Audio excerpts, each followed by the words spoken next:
Show me the money. Show me the money. Welcome to Morning Minutes. Myself, Michael Bergio, Mark Novak. This beautiful Saturday morning, episode 266. Beautiful morning. The weather is very windy though. Very windy. A big congrats to Blue Mark, skies. who broke my highest sale record at midnight last night. Do you want to go? What was your highest sale record? Warriewood for like 17 mil. Yeah. 17 mil. 45 to 49 Warriewood Road. 17? Yeah, 16.7 plus stamp duty, like 17.8. Oh my god. It's massive. So we just did a deal just short of $30 million at almost midnight last night. But it's a new day. It's a new day, new show. New Saturday. It's a new show. And you want to talk about money? I want to talk about money. There was a great article, Financial Review, which basically responsible lending laws, 2B Acts, these were introduced in 2009, and love to give everyone's opinion on. Can you read that crazy clause, that crazy sentence that you read out before when we were doing our research? Yeah, it's and this is about lending for you guys out there, mums, dads, business, small businesses. Listen to this. Yeah. So great emphasis on self-responsibility means lenders will not be penalized if borrowers mislead on their loan applications, enabling banks to rely on income and expense information provided by the borrowers, speeding up the credit approval process. So basically, banks have been worrying about getting spanked if people going for loans are being misleading. So banks were like check, triple check, double check, quadruple check, 8 times check, and it just has gotten out of control. Yes. And now the government's saying we're not going to spank you, Mr. Bank. Spank the bank. Yeah, so good morning. I just put that paragraph in the comments so you'll be able to read that. Let me bring it up. Now, I think I'd love to talk about on a couple of things this morning. So there's a couple of reactions to this I'd love to chat about. So you've got, what will this do to the property market? As in, go down, do nothing, go up. There's that point. But then there's also, is it a good thing? The morality of it. Is it a good thing? Is it a bad thing? Mark, what do you think this will do to the property market? And we're not giving financial advice, guys and girls. We're just making observations as to how this changes the property market. But my observation is they really can't go any lower or much lower on interest rates. And they want to. They want to, you know, they want to like shake up that property market and make it just rock and roll a little bit. They can't put the rates down. They're going, what can we do? What can we do? And this is something they can do. Yeah. We touched on this probably a year ago when they changed some of the we've discussed on other shows, there's like levers to pull back a market and to pull back and push up a market. And I think they did it would have been like 2 years ago now. One were the laws, but also serviceability was one metric, interest rates up or down's another metric. And as you just said, interest rates, you can't go much lower. So what else can they do?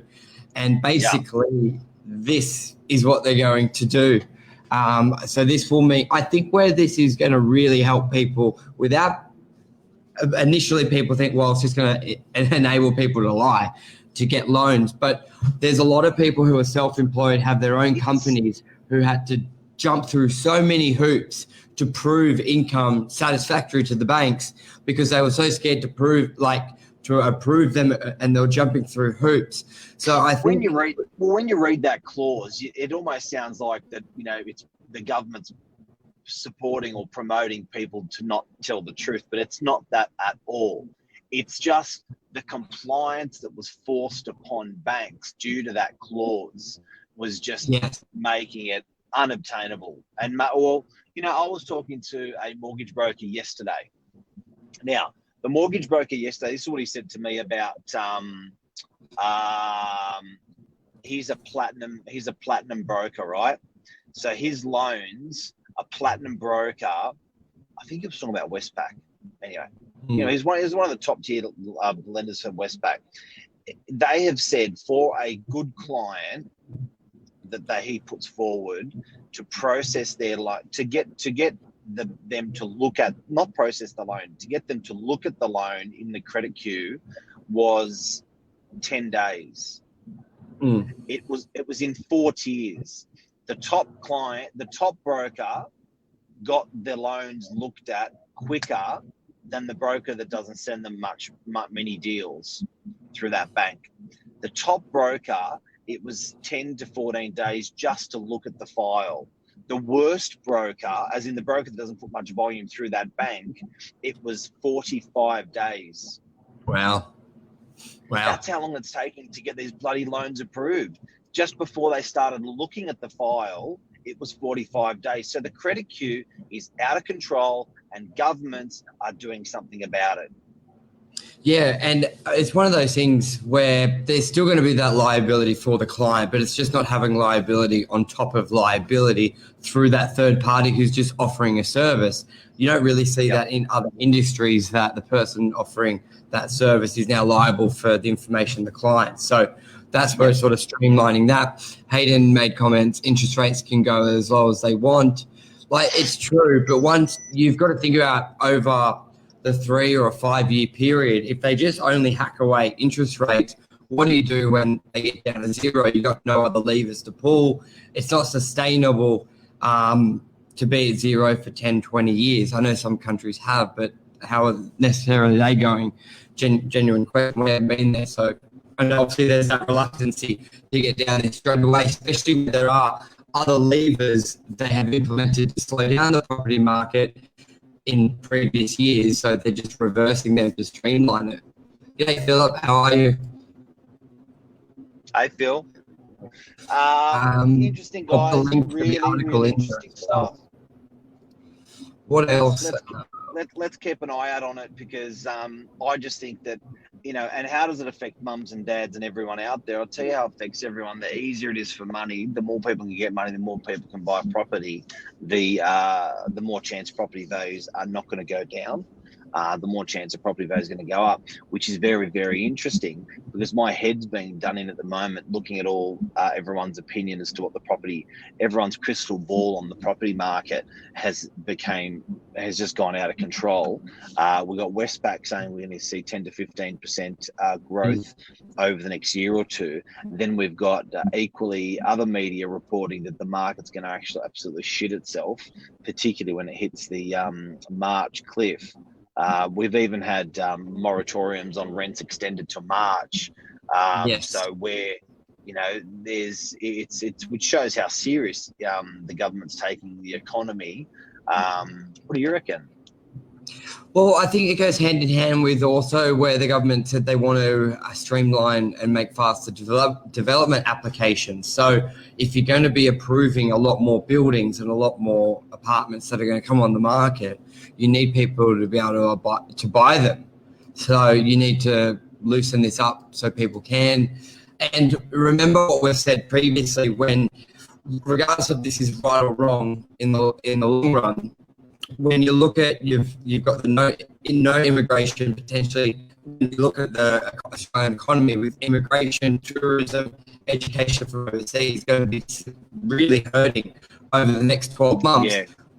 We called this in Australia 6 months ago, Mark. The property market has to get boosted up. They need the money. We need the money from it. So regardless, because there's going to be a lot of people out there that don't agree with this on a principle level. Like when you read, you're not getting in trouble for lying. It's sort of like, well, what are you trying to encourage?